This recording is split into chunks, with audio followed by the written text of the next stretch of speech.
சாணக்கியாவின் 5ஆம் ஆண்டு விழா அரசியல் அனல் பறக்க தேர்தலுக்கு திசை காட்டும் அதிரடி நிகழ்ச்சி மார்ச் 16 சனிக்கிழமை மாலை 5 மணிக்கு the music academy, Royapettah, Chennai.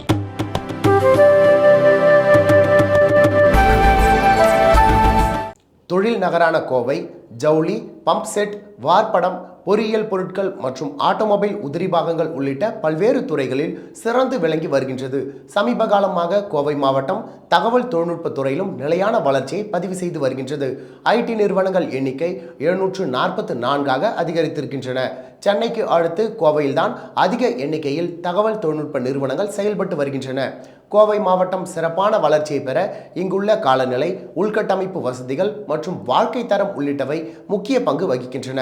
இதனால் கோவையில் தொழில் தொடங்க பல ஐடி நிறுவனங்கள் ஆர்வம் காட்டி வருகின்றன. ஆண்டுதோறும் இத்துறையில் 20% வளர்ச்சி பதிவு செய்யப்பட்டு வருகின்றது. எதிர்வரும் காலங்களில் மேலும் 30 லட்சம் சதுர அடி நிலப்பரப்பில் ஐடி தொழில் விரிவடைய அதிக வாய்ப்பு இருக்கிறது என்று இந்திய தொழில்கள் கூட்டமைப்பின் கோவை கிளை முன்னாள் தலைவர் பிரசாந்த் தெரிவித்தார்.